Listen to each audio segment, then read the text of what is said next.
Hello friend, welcome back my channel Roshni की पाठशाला। Daily current affair की क्लास में आप सभी का स्वागत है। जैसे कि आज 1 नवंबर है, 1 नवंबर से संबंधित जितने भी इम्पोर्टेंट करंट अफेयर के क्वेश्चन आंसर है ये हम देखने वाले हैं इस वीडियो में। सुबह जो है 6 बजे क्लास ली जाती है। आज टेक्निकल इशू के कारण थोड़ा लेट क्लास हो रहा है डेली करंट अफेयर की क्लास का। ठीक है, तो जितने भी इम्पोर्टेंट करंट अफेयर है जो एग्जाम की दृष्टि से इम्पोर्टेंट है वो मैं लेकर आई हूँ आपके लिए। तो 1 नवंबर का जो है, आज बात करते हैं 1 नवंबर। 1 नवंबर को क्या होता है? 1 नवंबर को जो है छत्तीसगढ़ स्थापना दिवस मनाया जाता है। छत्तीसगढ़ 1 नवंबर 2000 को मध्य प्रदेश से अलग होकर अस्तित्व में आया था। उसी की याद में 1 नवंबर को छत्तीसगढ़ स्थापना दिवस मनाया जाता है। तो पहला क्वेश्चन हम देख लेते हैं, राष्ट्रीय एकता दिवस कब मनाया जाता है? तो राष्ट्रीय एकता दिवस मनाया जाता है 31 अक्टूबर को। तो क्यों मनाया जाता है ये हम देखते हैं।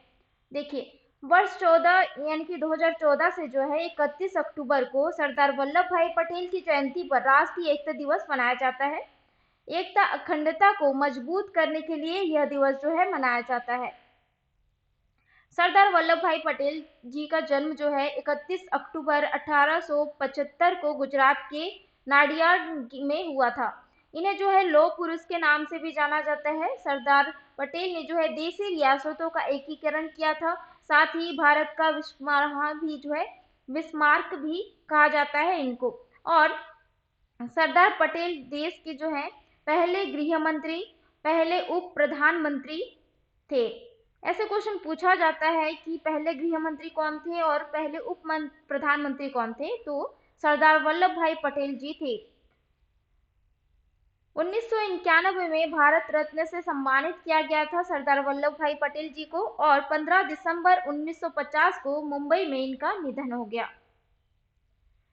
तो इसके बारे में तो आपको सबको पता होगा, स्टेच्यू ऑफ यूनिटी जो कि विश्व का सबसे ऊंची प्रतिमा है।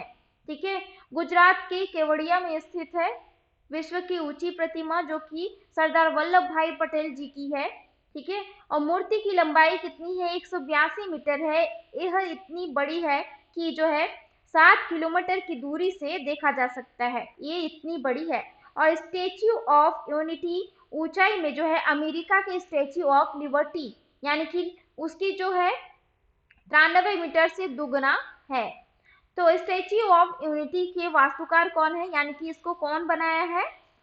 राम वी सुतार ने बनाया है। नेक्स्ट क्वेश्चन हम देख लेते हैं, भारत और किस देश के बीच काजिंद अभ्यास 2023 शुरू हुआ है? तो इसका राइट आंसर है कजाकिस्तान के साथ शुरू हुआ है। भारत और कजाकिस्तान के बीच 30 अक्टूबर 2023 से कजाकिस्तान के ओटार में अभ्यास काजिंद 2023 शुरू किया गया है। इसमें जो है हिस्सा लेने के लिए भारतीय सेना और वायुसेना की 120 सदस्यों की टीम कजाकिस्तान के लिए रवाना हुई थी, और ये जो अभ्यास है 11 नवंबर 2023 तक जारी रहेगा। भारतीय सेना के दस्ते में डोगरा रेजिमेंट की बटालियन से जो है 90 जवान शामिल हैं। इस अभ्यास में सैन्य दल के अलावा दोनों देशों की वायुसेना के जो है 30-30 जवान भी हिस्सा लिए हैं। और ये अभ्यास 2016 के एक्सरसाइज प्रबल दोस्ती के रूप में शुरू किया गया था, और दूसरी संस्करण में जो है इसका नाम बदलकर एक्सरसाइज काजिंद रख गया था। और इस वर्ष 2000 यानी इस वर्ष जो है यानी 2023 में अभ्यास में वायुसेना को भी शामिल किया गया है, और इसके अलावा ड्रोन के संचालन का भी अभ्यास किया जा रहा है इस अभ्यास में। कजाकिस्तान के बारे में हम जान लेते हैं। इसकी राजधानी है आस्ताना, और कजाकिस्तान का जो कजाकिस्तान जो है मध्य एशिया का देश है, और 1991 तक ये जो है सोवियत संघ का हिस्सा था, उसके बाद जो है अलग किया गया। वर्तमान में राष्ट्रपति कौन है कजाकिस्तान की? कासिम जोमार्ट टोकायेव हैं। और प्रधानमंत्री कौन है? एलिहान इस्माइलोव हैं। और क्षेत्रफल की दृष्टि से दुनिया का 9वां सबसे बड़ा देश है कजाकिस्तान, और क्षेत्रफल की दृष्टि से विश्व का सबसे बड़ा स्थलरुद्ध देश कजाकिस्तान है। तो मैप के जरिए हम समझते हैं। देखिए, ये रहा इंडिया हमारा, ठीक है, भारत देश। उसके बाद जो है ये कजाकिस्तान है। कजाकिस्तान की जो राजधानी है अस्ताना है, और ये रूस, चाइना और किर्गिस्तान और अब उज्बेकिस्तान और तुर्कमेनिस्तान। ठीक है सर, ये सारे देश के साथ जो है, इन देशों के साथ अपना सीमा साझा करता है। नेक्स्ट क्वेश्चन हम देख लेते हैं, भारत में सबसे अधिक कैंसर की दर वाला राज्य कौन है? तो इसका राइट आंसर हो जाएगा मिजोरम है। भारत में मिजोरम में कैंसर की दर सबसे अधिक है। एक अध्ययन के अनुसार जो है, यानी कि रिसर्च के अनुसार, भारत में मिजोरम में कैंसर की दर सबसे अधिक बताई गई है। और पुरुषों में कैंसर से अधिक मौतों का जो मुख्य कारण पेट का कैंसर है और महिलाओं में फेफड़े का कैंसर बताया जा रहा है। और मिजोरम में युवा पीढ़ी में कैंसर के मामले और मृत्यु दर बढ़ती जा रही है। और इस रिपोर्ट का प्रकाशन द लेसेंट रीजनल हेल्थ दक्षिण पूर्व एशिया में हुआ था। मिजोरम के बारे में हम बात कर रहे हैं, तो मिजोरम के बारे में हम जान लेते हैं। इसकी राजधानी है आइजोल। इसका गठन किया गया था 20 फरवरी 1987 को। राज्यपाल कौन है? कंभम पति हरि बाबूजी हैं। और मुख्यमंत्री कौन है? जोरमथांग MNF हैं। और अंतर्राष्ट्रीय सीमा जो है म्यांमार और बांग्लादेश के साथ, जैसे कि आप देख सकते हैं, म्यांमार और बांग्लादेश के साथ सीमा साझा करता है मिजोरम, यानी कि अंतर्राष्ट्रीय सीमा है। और राज्य सीमा जो है त्रिपुरा असम मणिपुर, यानी कि त्रिपुरा असम मणिपुर के साथ सीमा साझा करता है। नेक्स्ट हम देख लेते हैं 15वें अंत जनजातियों युवा आदान प्रदान कार्यक्रम का उद्घाटन कहाँ किया गया है? तो इसका राइट आंसर है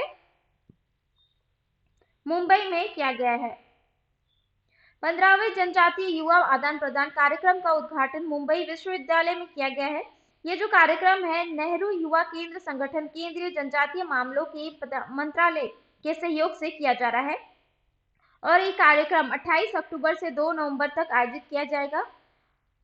और कार्यक्रम में जो है 220 प्रतिभागी इसमें हिस्सा लेंगे। उद्देश्य क्या है? आदिवासी युवाओं में जिज्ञासा पैदा करना, उन्हें मुख्य धारा के विकास का हिस्सा बनाने के लिए प्रोत्साहित करना इसका उद्देश्य है। प्रतिभागी भारतीय सिनेमा का राष्ट्रीय संग्रहालय, Gateway of India, Marine Drive, Juhu beach और अन्य प्रसिद्ध स्थानों पर जो है दौरा करेंगे। फ्रेंड, अगर आप मेरे चैनल में पहली बार आए हैं तो चैनल को जरूर सब्सक्राइब करिए, साथ ही बेल आइकन को प्रेस कीजिए ताकि आने वाले वीडियो का नोटिफिकेशन आपको मिलता रहे। इस चैनल द्वारा जो है सारे कॉम्पिटिटिव एग्जाम की तैयारी कराई जाती है। और सुबह 6 बजे डेली करंट अफेयर की क्लासेस देखने के लिए मेरे चैनल को जरूर सब्सक्राइब करिए और ज्यादा से ज्यादा शेयर करिएगा। पहला और 5वां क्वेश्चन हम देख लेते हैं। हाल ही में किस देश का प्रतिस्पर्धा आयोग अंतर्राष्ट्रीय प्रतिस्पर्धा नेटवर्क की संचालन समिति का सदस्य बना है? तो इसका राइट आंसर है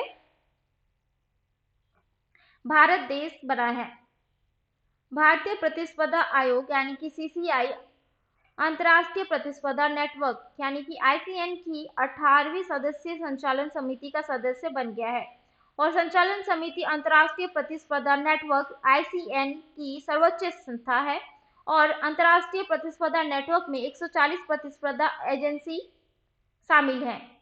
ये जो है पहली बार है कि CCI यानी कि भारतीय प्रतिस्पर्धा आयोग ICN के संचालन समूह का सदस्य बना है। और ये जो है सदस्यता 2 साल के लिए रहेगी।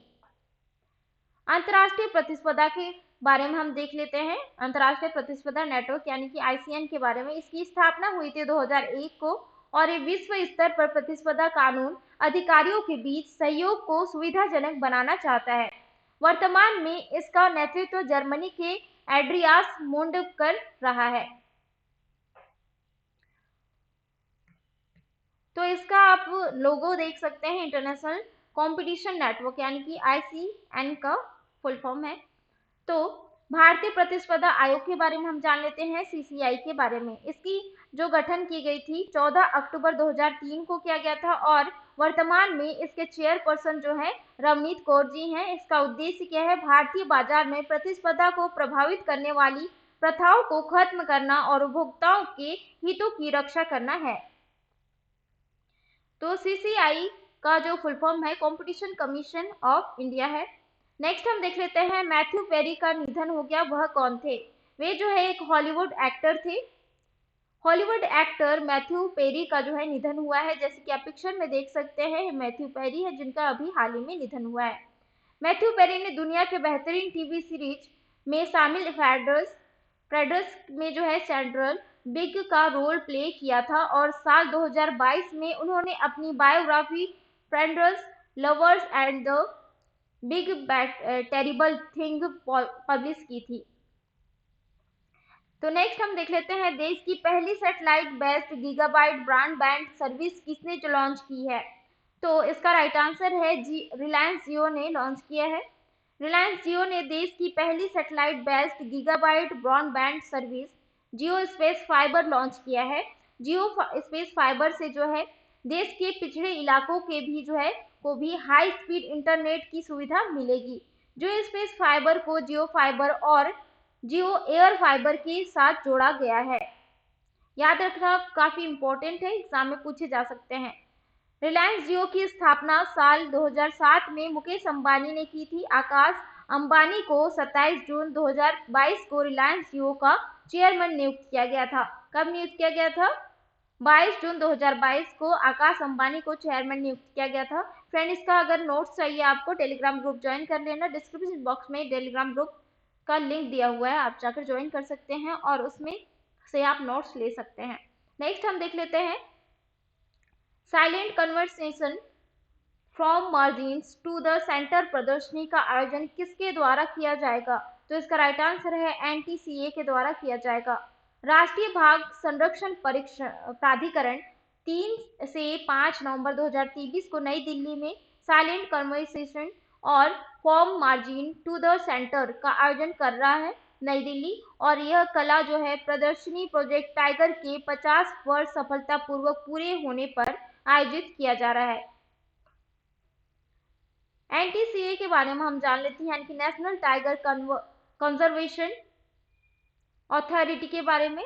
तो गठन वन्य जीव संरक्षण अधिनियम 1972 के तहत किया गया और अध्यक्ष जो है भारत के पर्यावरण मंत्री होते हैं और पर्यावरण राज्य मंत्री इसके उपाध्यक्ष होते हैं। संसद के 3 सदस्य भी इसमें शामिल होते हैं।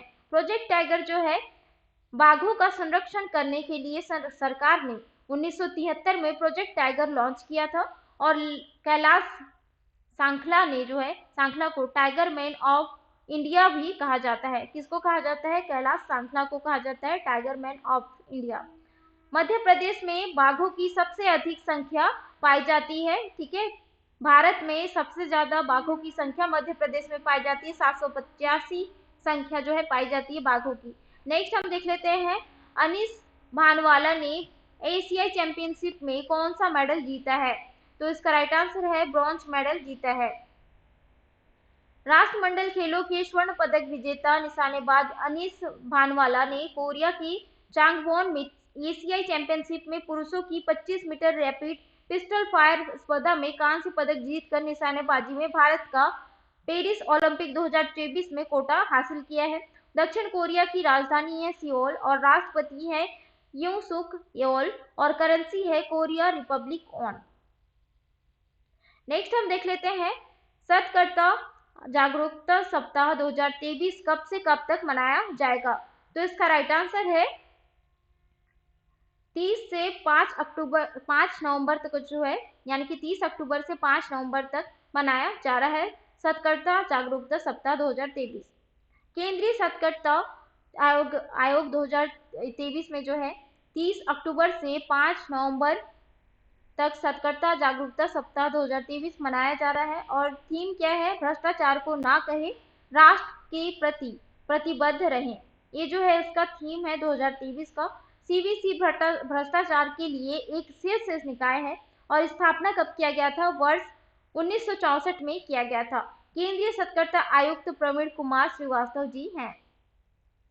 अब बारी है रिवाइज करने की। डेली करंट अफेयर के साथ जो है पिछले करंट अफेयर को रिवाइज किया जाता है, साथ ही स्टैटिक जीके प्रोवाइड किया जाता है। अगर आपको इसका PDF नोट्स चाहिए तो आप जो है टेलीग्राम ग्रुप ज्वाइन कर लेना, उससे आपको जो है फ्री PDF नोट्स मिल जाएगा। तो नेक्स्ट हम देख लेते हैं पहला क्वेश्चन है, अगर आपने प्रीवियस क्लासेस अटेम्प्ट किया है तो जल्दी से कमेंट करके बताते जाइए कि आंसर क्या है। तो कहाँ सरस आजीविका मेला 2023 का आयोजन किया जा रहा है। तो इसका राइट आंसर है गुरुग्राम में किया जा रहा है। नेक्स्ट हम देख लेते हैं एयरबस ने भारतीय स्पेस क्षेत्र में प्रतिभा विकास को बढ़ावा देने के लिए किस आईआईटी के साथ समझौता किया है? तो इसका राइट आंसर है आईआईटी कानपुर के साथ। किसने वैश्विक शिक्षक पुरस्कार 2023 के लिए शीर्ष 10 फाइनलिस्टों में से एक के रूप में स्थान प्राप्त किया है? तो इसका राइट आंसर है दीप नारायण नायक ने स्थान प्राप्त किया है। कहाँ भारत के पहले पूर्ण महिला पुलिस स्टेशन के 50 साल पूरे होने पर जश्न मनाया गया है? तो इसका राइट आंसर है केरल के महिला पुलिस स्टेशन का 50 साल पूरे होने पर जश्न मनाया गया है। वैश्विक शोध फर्म स्टैटिस्टा के अनुसार फिनटेक यूनिकॉर्न में भारत कौन से स्थान पर है? तो इसका राइट आंसर है तीसरे स्थान पर है भारत। नेक्स्ट हम देख लेते हैं केंद्रीय शिक्षा मंत्री धर्मेंद्र प्रधान किस राज्य में 124 पीएमसी स्कूलों का शुभारंभ किया है? तो इसका राइट आंसर है हरियाणा में किया है। किस शहर में वनों पर संयुक्त राष्ट्र मंच की बैठक आयोजित की गई है? तो इसका राइट आंसर है देहरादून में की गई है। किस शहर में देश का पहला नौसेना शौर्य संग्रहालय बनाया जाएगा? तो इसका राइट आंसर है लखनऊ में बनाया जाएगा। चौथे एशियन पैरा गेम्स में किस एथलीट ने पुरुषों की 1500 मीटर T11 रेस में गोल्ड मेडल जीता है? तो इसका राइट आंसर है अंकुर धामा ने जीता है। किस देश के पूर्व प्रीमियर ली कैकियांग का निधन 27 अक्टूबर 2023 को हो गया? तो इसका राइट आंसर है चाइना के पूर्व प्रीमियर ली कैकियांग का निधन हुआ है 27 अक्टूबर 2023 को। तो ये था आज का इंपॉर्टेंट करंट अफेयर के क्वेश्चन आंसर। वीडियो कैसा लगा कमेंट करके जरूर बताइएगा और अपने दोस्तों में जरूर शेयर करिएगा। अब बारी है स्टैटिक जीके की। एक्सरे का आविष्कार किसने किया था? तो विल्हेम रोंटगेन ने किया था। और किस धातु का प्रयोग मानव द्वारा सबसे पहले किया गया था? तो तांबा धातु का किया गया था। दूरबीन का आविष्कार किसने किया था? गैलीलियो ने किया था। दिल्ली स्थित महात्मा गांधी की समाधि का क्या नाम है? तो राजघाट है। भारत में पहली रेल कहां से कहां तक चलाई गई थी? तो 1853 में भारत की पहली रेल बॉम्बे से थाने तक चलाई गई थी। भारत में पहली बार मेट्रो रेल सेवा किस नगर में प्रारंभ की गई? तो कोलकाता में प्रारंभ की गई थी। भारत में रेल का आरंभ किस सन में हुआ? तो 1853 में हुआ, जैसे कि अभी मैंने बताया। और हजारा राम मंदिर किस विजयनगर शासक के काल में बनाया था? तो कृष्णदेव राय के शासन काल में बनाया गया था। हजारा राम मंदिर किस विजयनगर शासक के काल में बनाया गया था? सॉरी रिपीट हुआ है। किसके शासनकाल में मुगल चित्रकथा अपने चरमोत्कर्ष पर जो थी? तो जहांगीर के शासनकाल में थी। हिजरी संवत कब प्रारंभ हुआ? तो 622 ईस्वी में प्रारंभ हुआ। मोहनजोदड़ो की विशाल स्नानागार के निकट विशाल कक्ष की छत कितने स्तंभों पर आश्रित है? तो 20 स्तंभों पर आश्रित है। किस सातवाहन शासक ने सक्षत्रपद नहपाण के सिक्कों को पुनः जारी किया है? तो गौतमी पुत्र सातकर्णी ने जारी किया था। और सर्वप्रथम किस उपनिषद में ब्रह्मचर्य, गृहस्थ, वानप्रस्थ और संन्यास आदि 4 आश्रमों का वर्णन हुआ है? तो इसका राइट आंसर होगा जाबाल उपनिषद में वर्णन किया गया है। संगम काल के किस साहित्य में संगमकालीन चित्रकला के विकास की जानकारी मिलती है? तो मणिमेखले से मिलती है। वीडियो कैसा लगा कमेंट करके जरूर बताएं। सारे क्वेश्चन जो इंपॉर्टेंट है इससे क्वेश्चन पूछे जाएंगे और सारे जो करंट अफेयर के क्वेश्चन मैं लाती हूँ एग्जाम की दृष्टि से इंपॉर्टेंट हो वैसे मैं लाती हूँ जो एग्जाम के लिए इंपॉर्टेंट होता है। मिलता है नेक्स्ट वीडियो में इंपॉर्टेंट जी के क्वेश्चन के साथ।